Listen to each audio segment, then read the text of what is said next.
Hey everybody, thanks for being with us today. Thanks for jumping on. Today I'm going to be reading out of 2 Timothy chapter 4, verses 3 and 4. This is a warning that Paul is writing to Timothy. And he says, "For a time is coming when people will no longer listen to sound and wholesome teaching. They will follow their own desires and look for teachers who will tell them whatever their itching ears want to hear. They will reject the truth and chase after myths."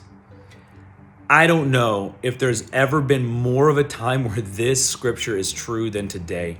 We live in a society, we live in a world where information is at our fingertips. In fact, it's in our pockets. We can have any information in the entire world, which means that we can find somebody who teaches something that we agree with. If we don't like what this church is teaching, or we don't like what these people are teaching, I can go somewhere else and I can find someone who will teach me what my itching ears want to hear. And in the end, we end up rejecting the truth.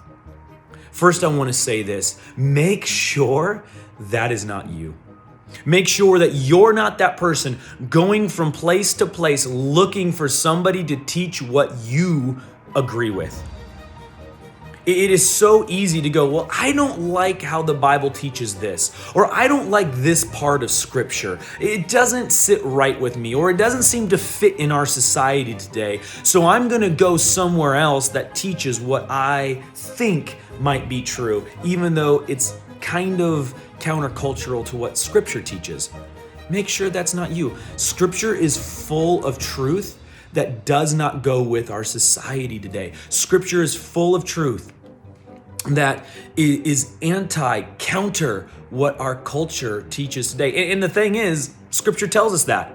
It says that this message, this gospel, this good news is foolishness to the wise. It doesn't make sense to those that are perishing. They see it as something that is childish and fake.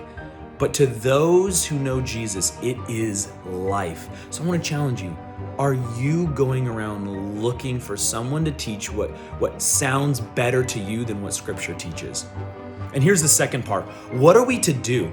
Because we live in a culture, we live in a world that is seeking out its own truth.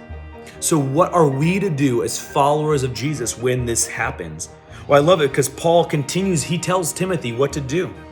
This is what Paul writes to Timothy. He says, "They reject the truth after chasing after myths. But you should keep a clear mind, and in every situation, don't be afraid of the suffering for the Lord." So first of all, he says, look, you're going to suffer for teaching the truth. Don't be afraid of it. It's going to happen. Embrace it. And this is what he says: "Work at telling others the good news and fully carry out the ministry God has given you."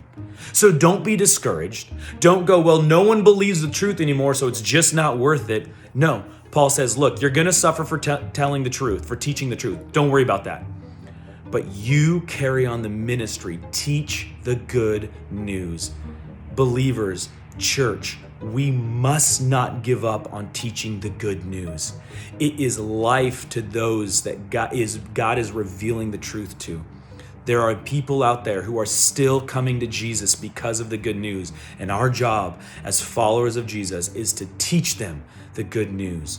Don't become weary. So I want to challenge you today, in your life today, as you go to your work, as you go to your school, as you go to your job, as you go interact with your family, as you interact with your neighborhood, as you interact with whatever it is you do, teach the good news. I love you guys. Have a great day.